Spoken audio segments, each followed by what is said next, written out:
bop, boop. All right. This presentation will contain adult content. That's right. We're not doing our job.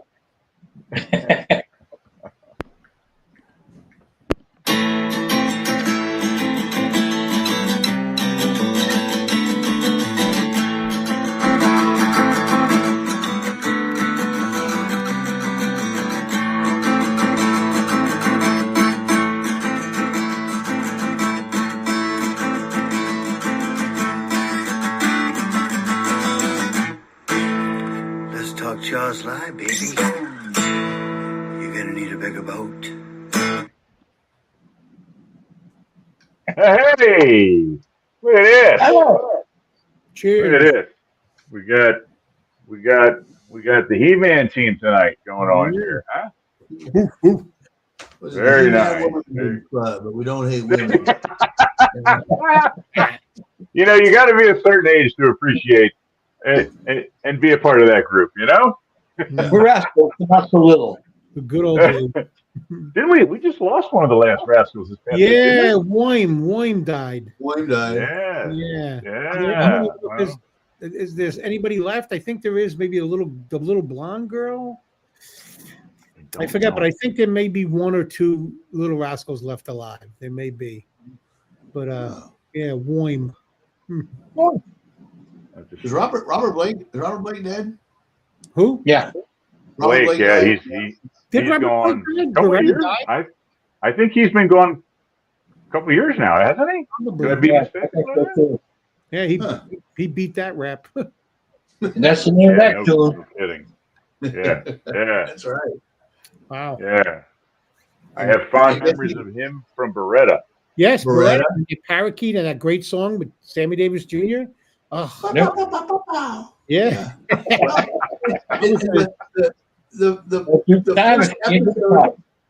The first episode of Beretta, Tony Beretta's wife was killed when he left the restaurant.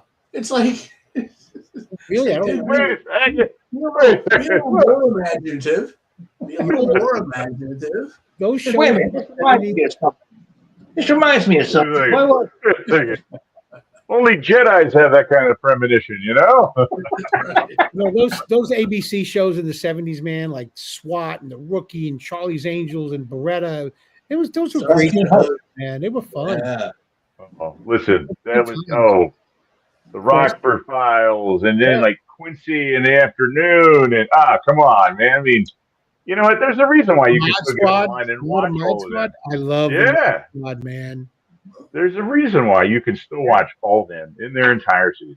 You know? I think I sense the 70s TV episode coming soon. Yeah, we should do that, man. I mean, that's my wheelhouse. I grew up watching all those shows. I mean, all about that. By $6 Million Man. Oh, I live for Oh that. yeah. I can remember Bionic Woman. a person coming to our house like a survey from, I don't know, from a network. Yeah. And the show they were describing turned out to be Alice.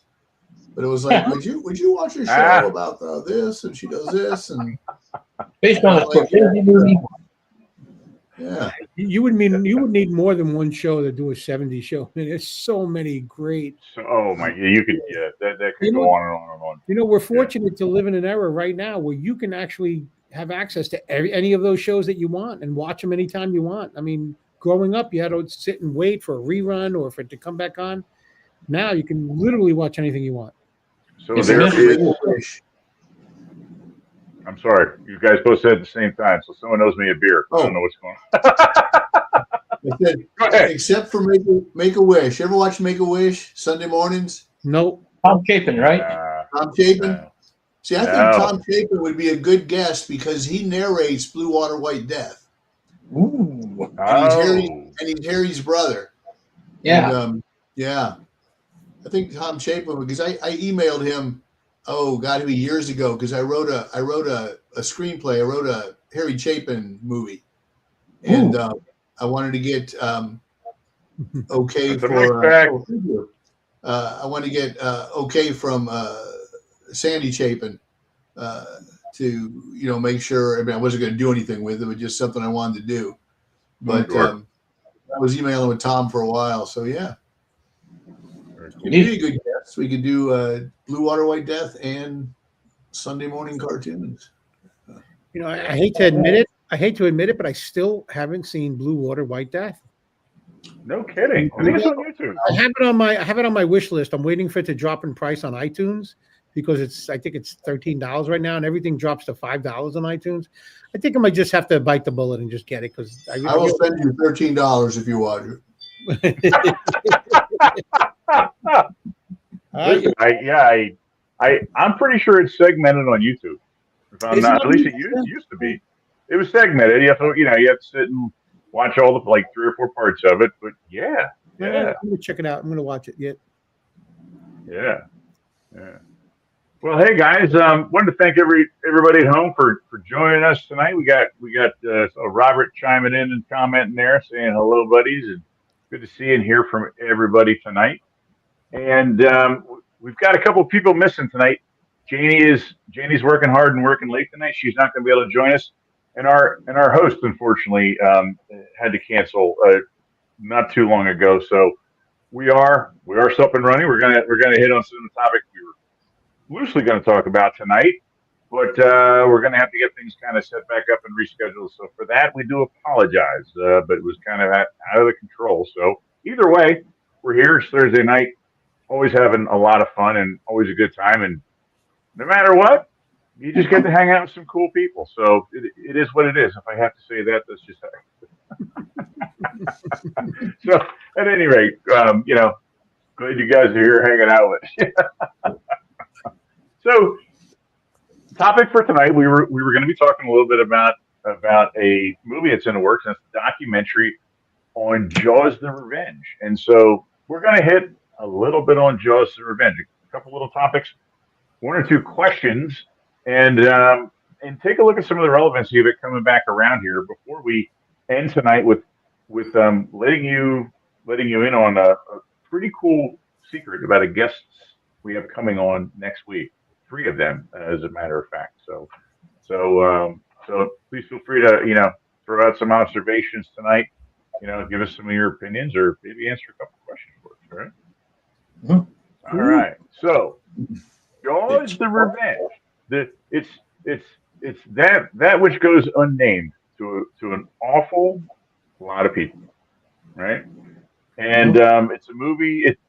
And I want to say it's a guilty pleasure. It's something we've all seen, and we've all seen it more than one time, right? Okay. And, it's one that's easy to kind of down on and dump on. It's an easy target, let's face it, that it is. But it is a part of the franchise, whether you agree that it is or not. It is not Jaws. It is not Jaws 2. But it is a part of the franchise, and it makes the strongest connection outside of the first 2 films.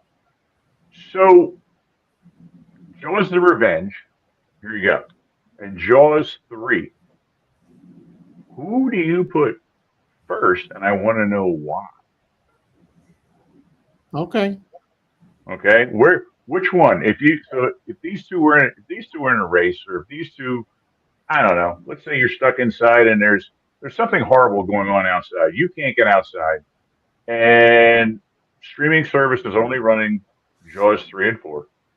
I know, highly unlikely, but things happen. You never know. What would you be pulling up to watch? It's called Netflix. It's called Netflix in Hell. Let's go. Hey, look, they have Netflix. What?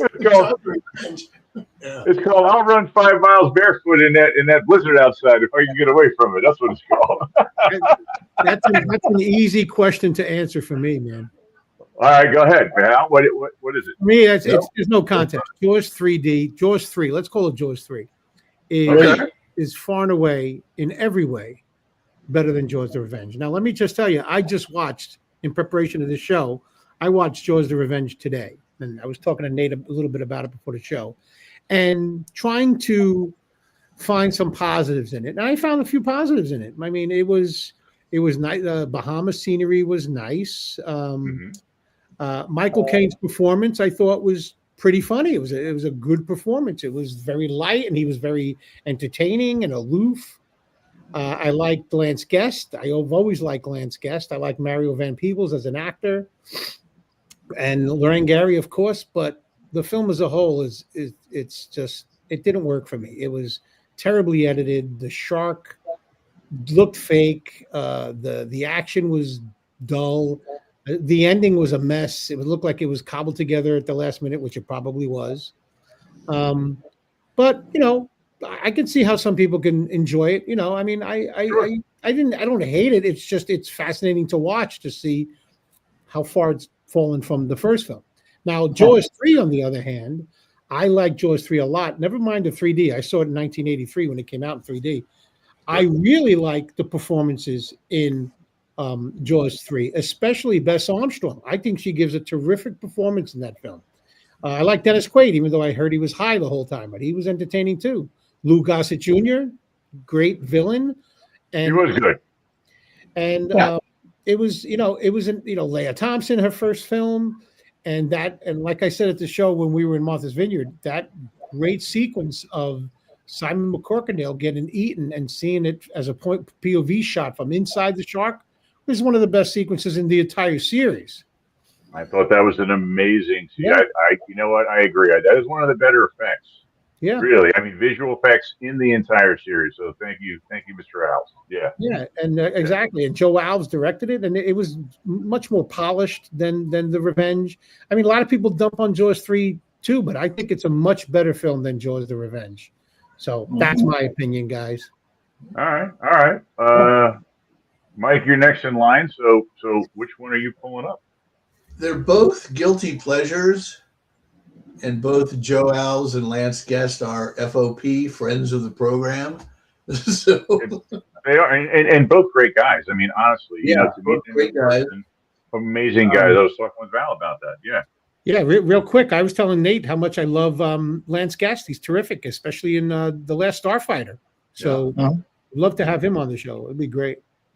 Well, we actually, I was in the theater business when Jaws: The Revenge came out, and my friend Marty, his theater was getting it, so we went and saw it. We watched it by ourselves at midnight, and I felt bad for the cleaning crew because I was going around and picking up all the popcorns that people had left and throwing it at the screen,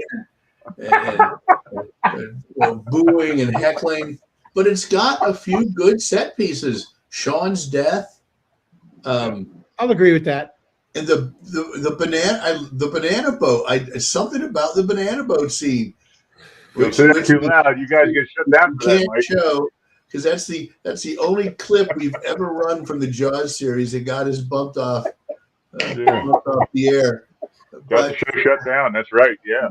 And the performances are good. And, I interviewed Mario Van Peebles a few years ago, and we talked about, the ending and how they, how he said, he was tested so well, the audience was so upset that they went back. And Lance Guest tells a story that he got a movie open on Friday, and he got a call Sunday and said, hey, we're coming down to the studio Monday. We're doing reshoots.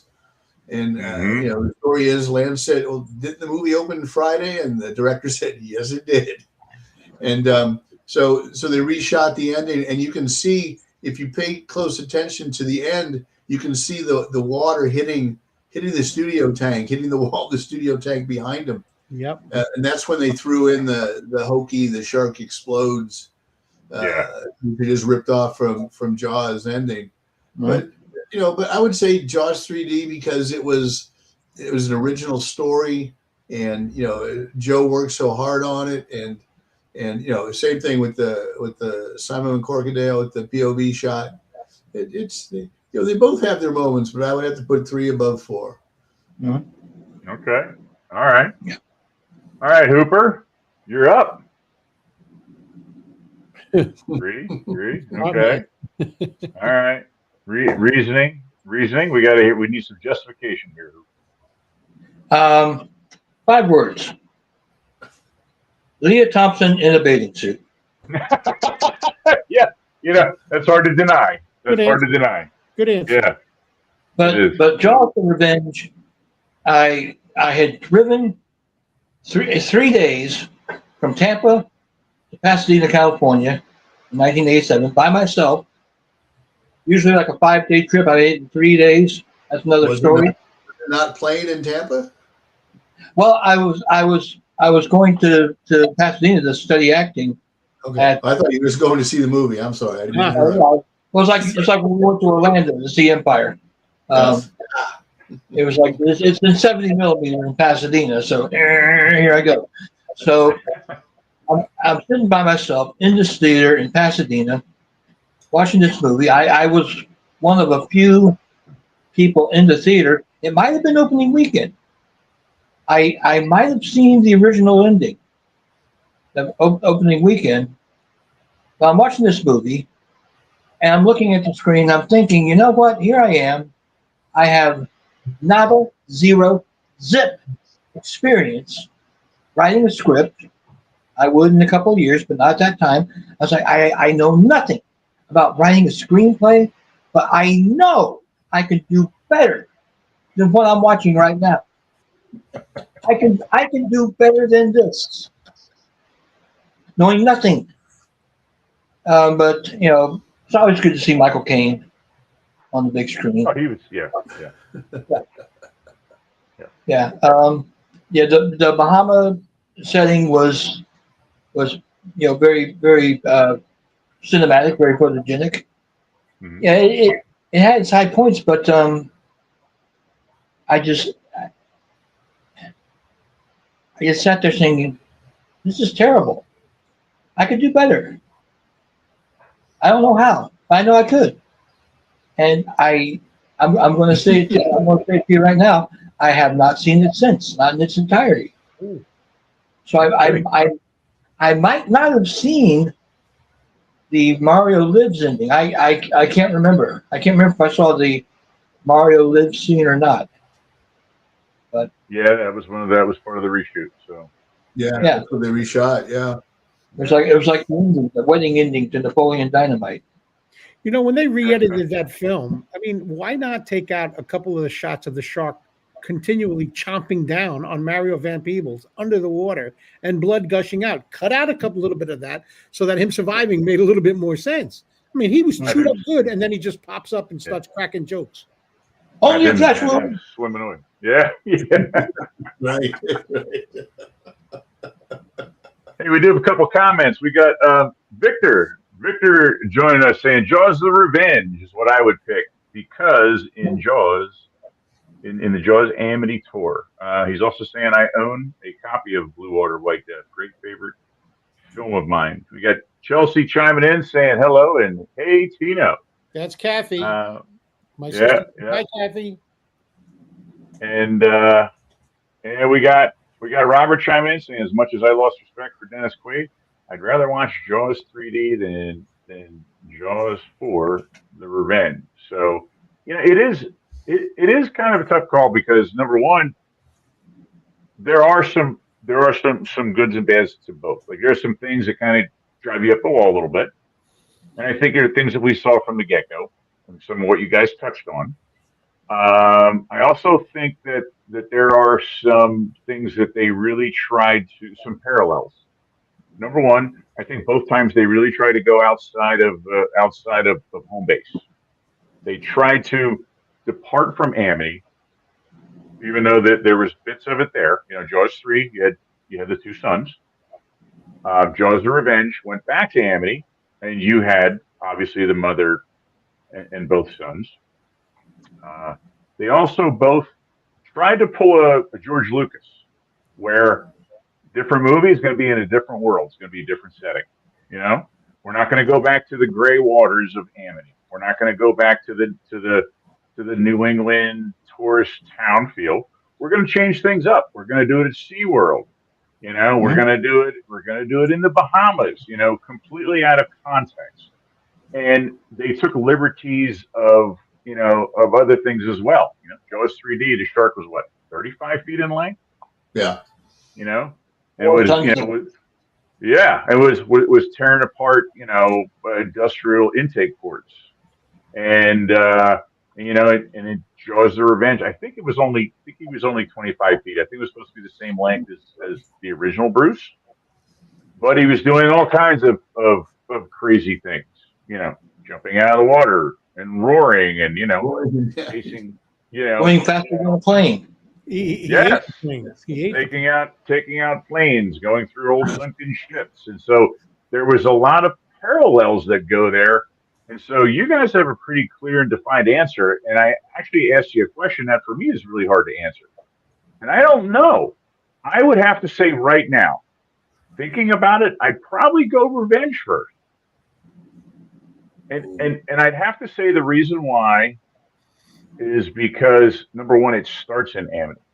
And the beginning of the film was that dark, dreary feel.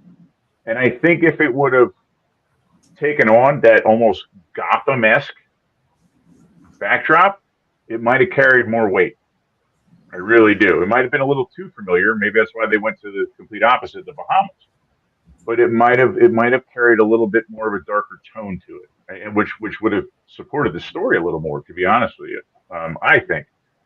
I think that the Sean scene done was incredible. I think that Ellen's nightmare was probably the best shot of the film. When she's asleep, I mean, that was done very tastefully. You didn't see the shark. It was very quick, sudden movement, and it was a little bit reminiscent of the original. Of, you know, it's left to the devices of your mind to know exactly how bad, you know, what was going on with that right before she woke up. I thought that was done pretty well. Jaws 3D, I think was a very novel approach. I thought had some incredible shots. You know, Val, like you said, the in the mouth scene, I think is one of the best special effects of all four movies, without a doubt, in the 3D. Also, when he came up and grabbed the boat, the guys that were stealing, what was it, like the two divers, they were stealing, I think it was like rare, like coral or something like that. Poachers. I thought that was an amazing scene. But in Jaws: The Revenge, the underwater scene with the ship, I thought was a really well done scene, even though there was a bunch of mistakes and you could see the armature and stuff like that.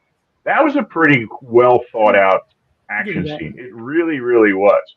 Even down to the part which I didn't buy, but with Lance using the aqualung to get back up to the surface you never would have expected that. He would have died. He would have suffered from the bends, right? I mean, the way he got up, he would have been dead by the time he reached. Yeah. Yeah. Somebody went on YouTube and cleaned up the whole scene through the ship. Yeah. Oh, it looked really good the way they fixed it up. I was going to say, in fact, if you guys want, we'll come back around. I'll play that scene. That is, whoever redid that did an amazing job with that scene. And so it really comes down to, honestly, I changed my mind. I go back and forth with that. And oftentimes on Jaws 3D, but right now, maybe it's because we're thinking about it, I'd have to go with Revenge. And as much as they try to make that, I don't know, they try and make it their own, there's so many ties and connections back to the first one. And a lot of the Jaws: The Revenge fans that we've encountered, that's what they say. You know, when we talked to Paul, it was pretty amazing because, you know, he's in the UK, and he said, you have to understand that Jaws: The Revenge was what he saw first. Right. So when he went back and saw Jaws, the family was there. And when he saw, you know, and to him, that made more sense than Jaws 2 and Jaws 3. And so, I don't know. I try and, you know, perception is a weird thing. It really is. And I try and be reflective on that. And I go back and forth from time to time. I really do. I thought there were some good action scenes, the suspense in 3D, but as of right now, I'm going with the Revenge. Like I was saying to Nate before, how nostalgia is a great filter of quality. You know, it is. We live on nostalgia, how great it made us feel as kids, and like you said, a lot of people like Jaws: The Revenge. That was the first Jaws film they ever saw, so that holds a special place in their heart, and that's why they prefer it. You know, but back to Jaws 3 real quick. I don't know if any of you have a 3D display, but I have a 3D display, and I have it in 3D. and I watch it, and it's great in 3D. It has great depth, great pop out. So that adds another layer of entertainment enjoyment for me when it comes to that film. Would you say another dimension? Exactly. But yeah, so. Well, and that brings up another really, really good point. And that point being that both of those films, which was probably pretty much all four films, were very quickly rushed into production. It wasn't, hey, we've got this great idea, we've been working on it, we want to make this come to fruition. It is, we need a cash cow. And another Jaws film is going to put some butts in the seat. Yeah. And I mean, everyone has admitted to that. I honestly think that's why Joe Al's only ever had one shot at producing or directing a major film. I think possibly if he would have had the chance at the time, we probably would have seen more work out of Joe. And so that was kind of out of their hands. Earthquake. I 100% agree on that. Yeah. Nate and I were talking a little bit before, and Jaws: The Revenge made the equivalent in today's dollars of about $150 million.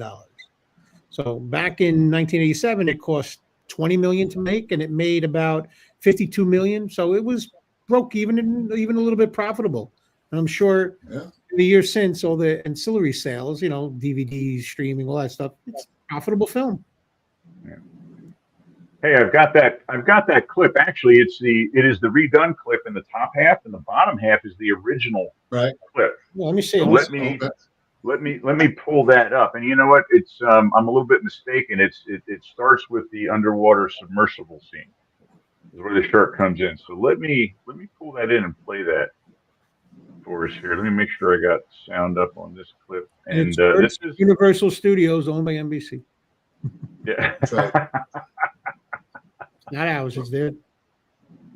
Yes. Let me share this. It is. I mean, remarkably well done. Whoever redid it, kudos to you. You guys did an amazing job with it. Here we go.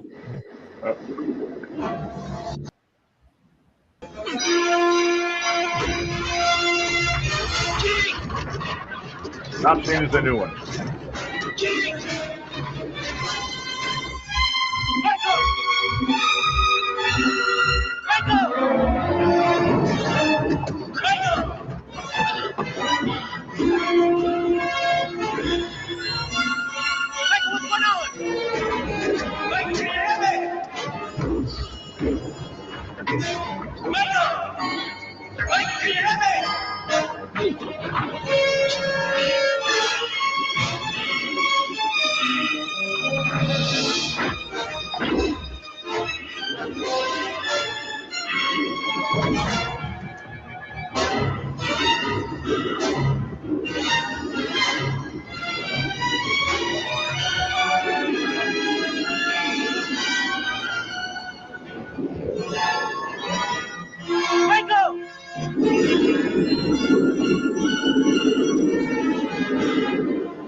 sticks. We're going down. Fighting sticks are no good, man. Going down, Oliver.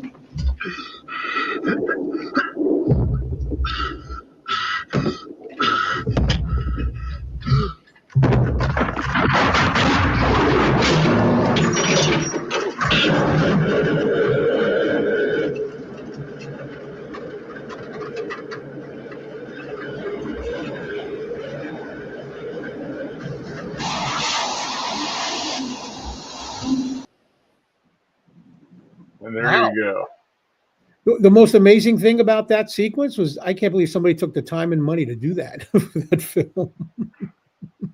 But I mean, kudos, it looked great. It looked great. It really did. Good job, whoever did that. Yeah, as a matter of fact, I should try and give credit. It says it's a Joe Blow original. I'm definitely familiar with Joe Blow. In fact, I believe I follow him over on.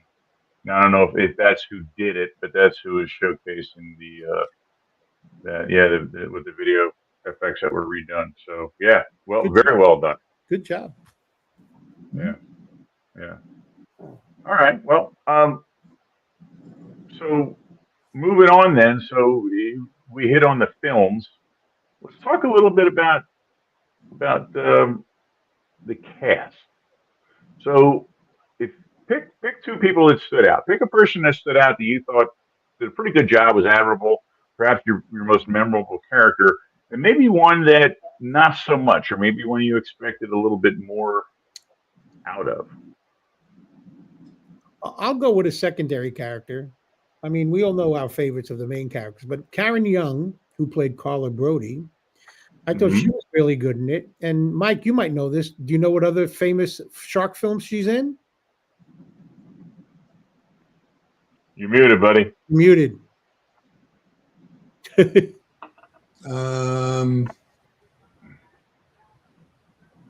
years later, she starred in another famous shark film called Deep Blue Sea.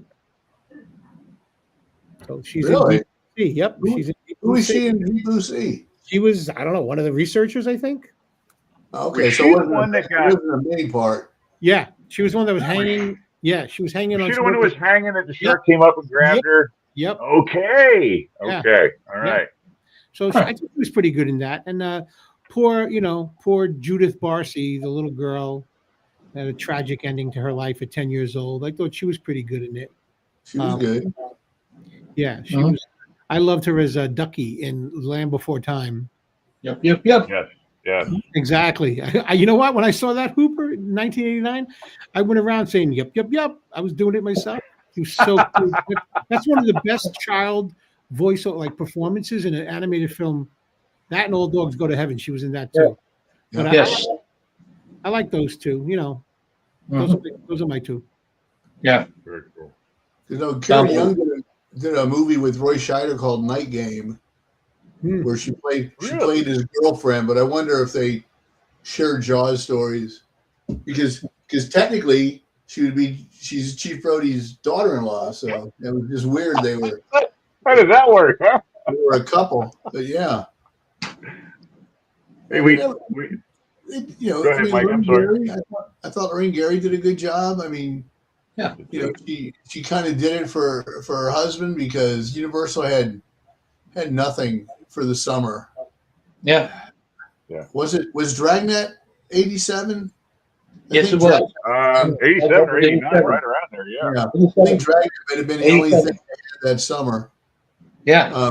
They rushed it into production so they'd have something to put in the theaters. And I thought, she took a lot of flack for it. I mean, there was even for Jaws 2, they had at the shareholders meeting, they spent hours arguing about how much money she got paid.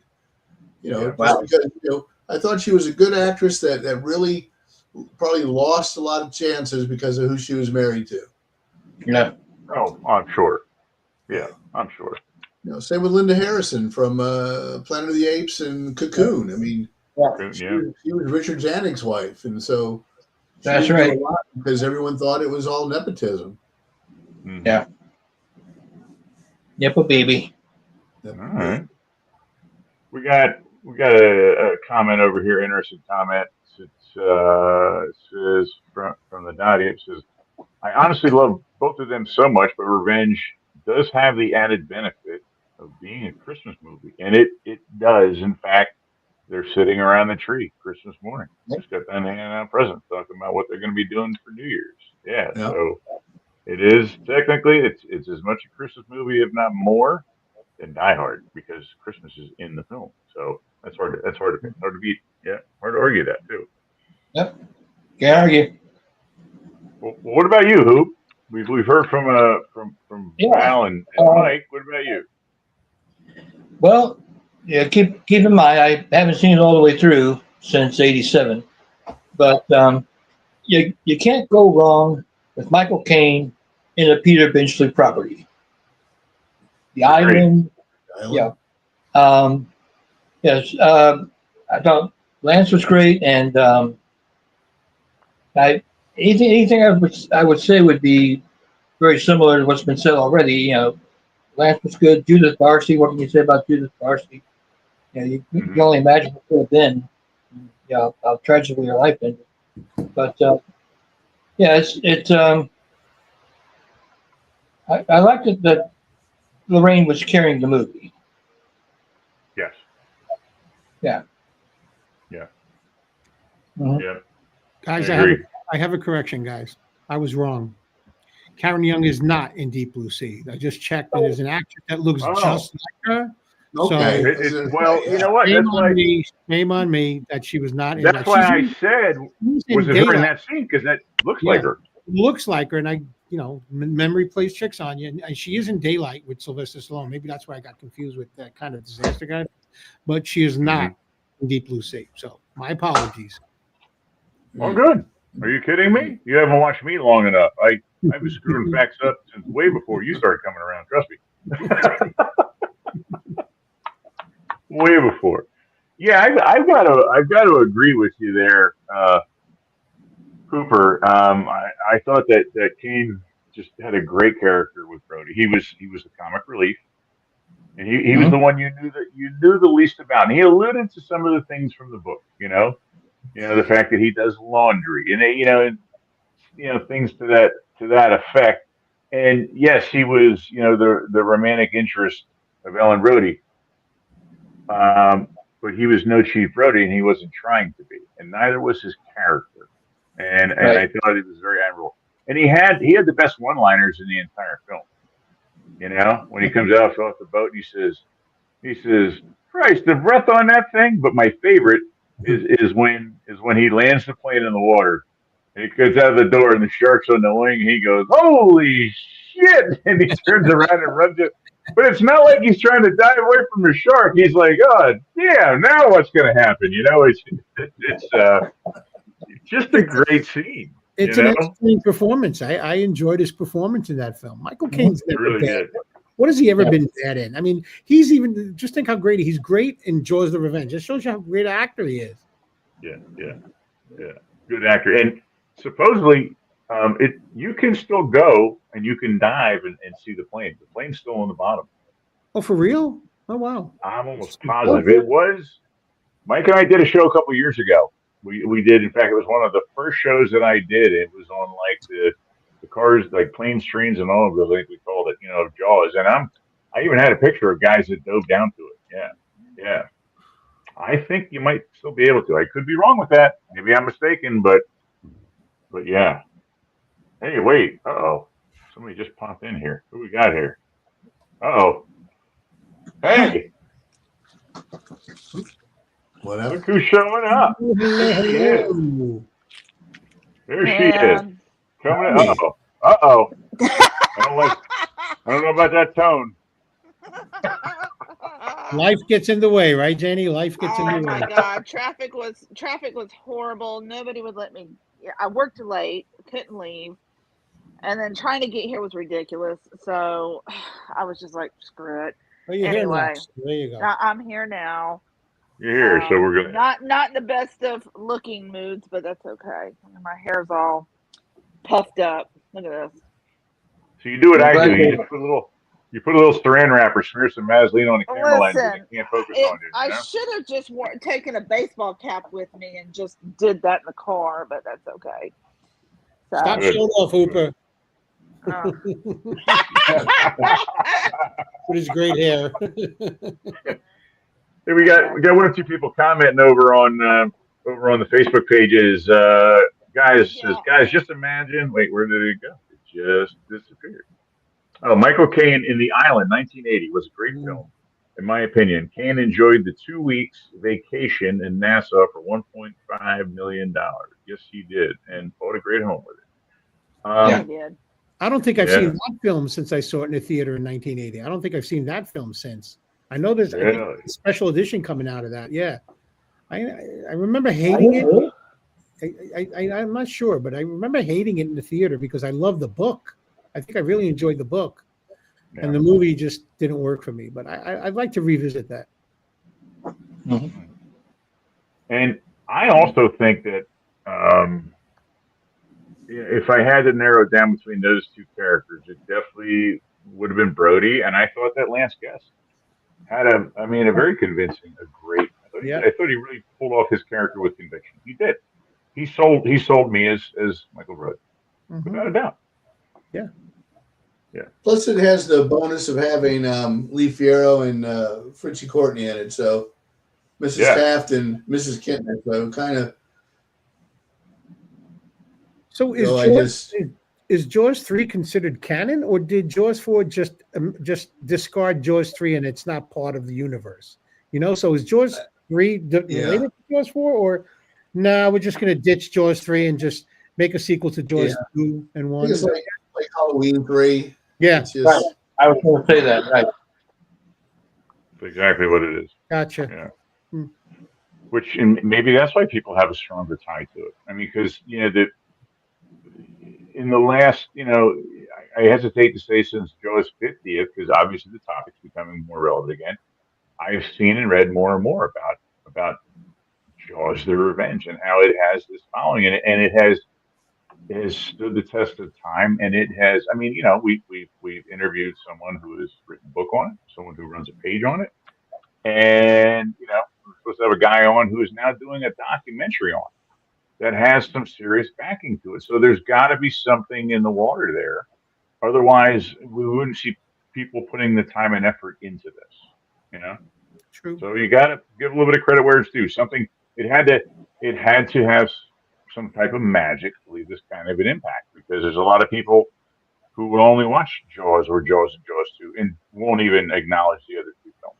And so it is easy to discount, and it's easy to kind of say they're completely garbage, but perspective is always a tricky thing. So you got to kind of sit back and look at it through the eyes of someone else and say, okay, I see your point. There's some validity there. So is what it is. And no one's opinion is ever wrong. It's their opinion. Yeah. Sure. Yeah. As long as it's an informed opinion, That's exactly right. Yeah. Yeah. And so how about one or two more things here, and I think we're going to kind of keep the evening fresh tonight. How about some what ifs? So what if the entire Revenge was shot back in Amity? Do you think it would have done better? I was talking about this a little bit earlier, or do you think it would have kind of maybe discredited the film because they were going back home again and it was kind of just reliving the same thing? What do you think? Do you think that was regardless as to now, we have the hindsight to look at that and go, whatever, but would you have taken that shot at it? Let's say you were directing. Let's say you were Joe Sargent. You were directing the film. Would you have taken it to the Bahamas? Would you have completely changed the scenery? Or would you try to keep it in the vein? What would you have done? I wouldn't have kept it on the vineyard because it's just too repetitive.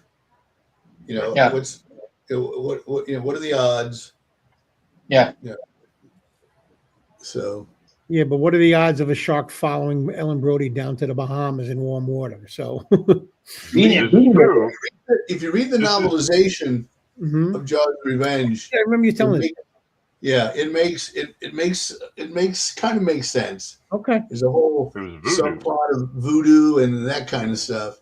All right, but, I just think going back to Amity. I mean, it was nice They established it so people go, oh yeah, I remember Jaws, because especially because Jaws 3 had nothing to do with Amity. No. Jaws 3 could have been Mike and Sean could have been Bill and Ted, and that's how much it mattered to the series. Right. Yeah. So to establish it back in Amity, have Sean, and then take it down south. That was probably a smart move. Yeah. Huh. So what do you think, Janie? I'm sorry. Go ahead, Hooper. Go ahead. I would have kept Jaws 4 in Amity if only there was a shot of Mrs. Taft or Mrs. Kidner or somebody looking at the screen for one shot and going, "Why does this keep happening?"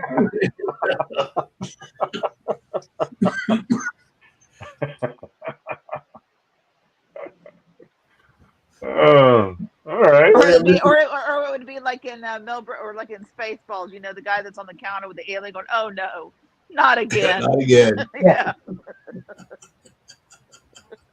All right. What about you, Val? I think what I'm like. I think I might have preferred it to stay in Amity. Just to like round it out and starts in Amity, ends in Amity, and just come up with a better plot line than even though they left it out. But I would have preferred it to stay in Amity. Sure, why not? That's what people loved about the first one, and bringing it to the Bahamas I don't know, it just seemed goofy to me. Yeah, took away from and I agree with that. It took away from the tone. Yeah, The and make it 20 all minutes. light and bright, and just make it dark and make it a little darker and more atmospheric. And like the opening scenes in Jaws 4, I love that. The opening scenes and the Amity and the snow and I mean set it in winter. I mean I don't know if you can, but I would have preferred it to stay there. Yeah. I agree with you there. See where Mrs. Kidner goes over to the house after Sean's eaten and goes up to Ellen and goes, "Hey, let me tell you the same thing your husband told me. Get over it." I don't think that would go over well. And Ellen goes, Yeah, she wouldn't have anybody to slap, though, would she? Yeah. Yeah, exactly. Or they could have had fun with it. So they could have done that movie from the shark's perspective, and you could have went on a spree. You could have went back to the vineyard. You could have hit a couple people there at Amity. You could have hopped over to Nantucket. Maybe gone down the coast. Maybe hit a couple fun party spots there. A little bit of what you saw in the Meg. Go into like Narragansett Bay. And there people will be like parading around. The Quint 76 or 75 beer, and here comes the irony. Here comes the shark and starts chewing people up, crushing cans of Narragansett around the bay. They could have turned it. They could have turned it into a spoof. They could have brought. They could have brought Bruce in. They could have brought. What was the? Oh my gosh! It wasn't a shark. It was a dolphin. It was like a rabid dolphin. The dolphin with rabies from One Crazy Summer. From One Crazy Summer, they could have brought him in. They could have brought like the octopus in. Yeah, they meet up and they go on tour with the Kraken. Yeah, there you go. Listen, it could have been like a bad creature version of like the Marvel movies, for God's sake. That could have been a hell of a lot of fun. I mean, really, breaking a wall. Oh, listen, seriously, and then right when all hope is lost, Fonzie comes in on a set of skis, jumps over top, and I don't know, Rambo pops out and just annihilates everybody. You could have gone all kinds of ways with that. What the hell have you been drinking today? Listen, you could have went all kinds of ways with that. In fact, you could have. Hell, John McClane could have got involved with it. See, Robert's on board in the conversation. That's right. John McClane would be on the floor picking great white teeth out of his bare feet because he had walked across the ocean bottom so he wouldn't get eaten. See? You could have had him swim down around South America, end up on the West Coast, head over to Japan, and he meets Godzilla. There you go. Yes. Oh my God. Because you could do like Let's do that. Godzilla had Mothra and Gamera. He kept Mothra, fighting. yeah. You have just different movies where Bruce fights like the octopus or the giant squid or giant lobster or something. Yeah. Giant Are we dolphin with rabies. Oh. Yeah, Monstro so for Pinocchio. just a couple, you could have turned it into a Scooby Doo episode. You Oh know, no, I'd be down for that. Yeah. that could have been kind of Actually, cool. or no, here's a good one. Or actually, Bruce actually is really Jabberjaw. Oh, Jabba Jaws. Oh, he'd have to be in that. Are you kidding? And he's got to He play would the have drums, to be in man, on Amity Island right there at the wharf. There you go. There's your film. I'm done. That could have been like Jaws the Revenge version of Jaws 3 People Zero that never came to fruition. You know, That's Yeah. right. Exactly. complete Mhm. spoof film. That could have been a blast. All of a sudden, you see Bruce talk like Curly from the Three Stooges. Yeah. Jabba All Jaw. right. Good. Yeah. I wish that they would make a live action Jabberjaw. I think that'd be cool. Mhm. They've Give done him time. Scooby. Give him time. Give them time. Put a So- little bug in there, man. I want a live So action Victor- Magilla Gorilla. That's all. Oh, There you yeah, go. there we go. That Yeah. gorilla. That would have been one. Yeah. Ooh, I want to see that one. There They you were go. going to Just do a gonna live say, action Hong Kong Hong Kong Phooey too. would come in there and handle Hong things. Kong That's right. Phooey, yeah. Yeah. Captain Caveman. It's like any 70s Yeah. cartoon, Saturday morning cartoon show. He can make a great movie nowadays. Oh my God! Absolutely. I'm surprised there's not some type of a live action remake for one of those. I mean, look at what they're trying to bring back again. I just saw. I guess they're getting serious about 70s and 80s stuff about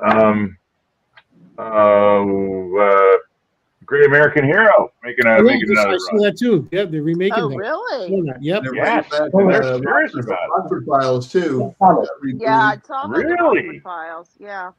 No kidding. Nostalgia, man. Nostalgia NBC for called for it, yeah. is big, and that's why they're going to just Wow. keep going back to 70s and 80s. You're not going to see any remake of 90s shows, but 70s and 80s, they're going to do it. Yeah, yeah. But they did the woman Greatest American Hero, but nobody saw it. Oh yeah, that movie, Okay. right? Yeah, Did not know that. Oh, I didn't know they had a that. woman. No one saw it. I don't think it even aired. Hmm. Huh. that's a Hoover's fact right there. Oh yeah, yeah. There you go, Hoover. Are they rebooting the show, or is William Cat coming back? No, I think they're rebooting it. Comic book I think they're rebooting. I don't know though. I Yeah. honestly don't know. I think it's just a comic series. Really?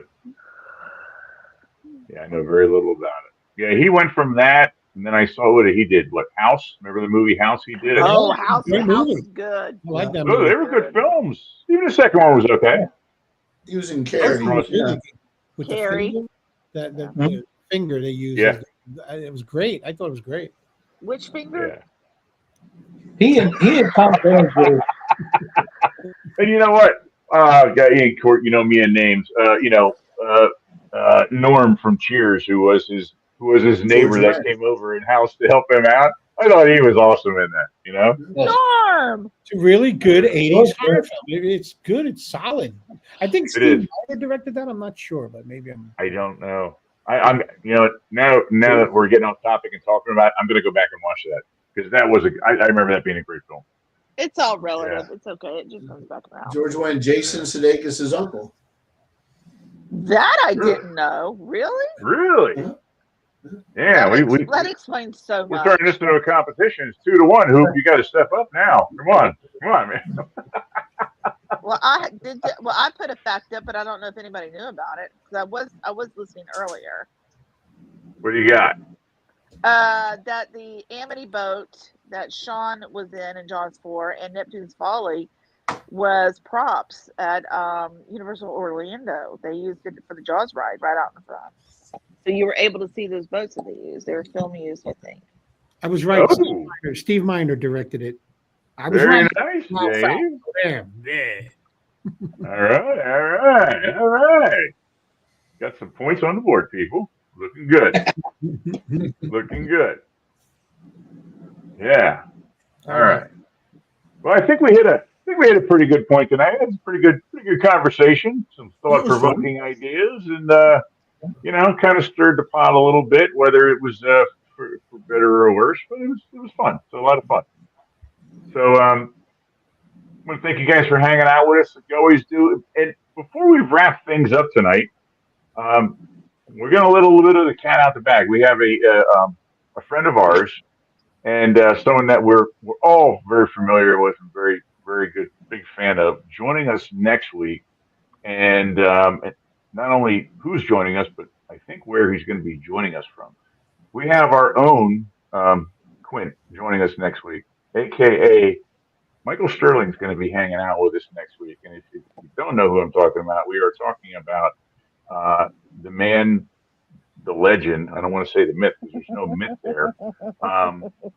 The owner of the Orca, the only other Orca in existence right now, and that is Michael Sterling, who was up at the 50th, who got to know and got to talk to, and have become friends with since. Is such an awesome individual. He's going to be joining us. If you were on the island during the 50th, you saw his son. He's going to be joining us as well, and you also saw Nick, a gentleman from Eggertown. They are going to be hanging out with us next week, and as long as we can make it happen, he's going to be hanging out with us on the Orca. We'll see. We're going to give it a test run and see it.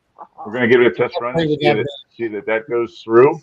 And we're hoping, but if not, regardless, we are going to have those three gentlemen who have very quickly become an integral part of this world and have really done a lot and put a lot of blood, sweat, and tears to share their love with everyone else. It made a huge impact. So I am crazy excited to have those guys on next week. So stay tuned because that's going to be a lot of fun. That's going to be a great show.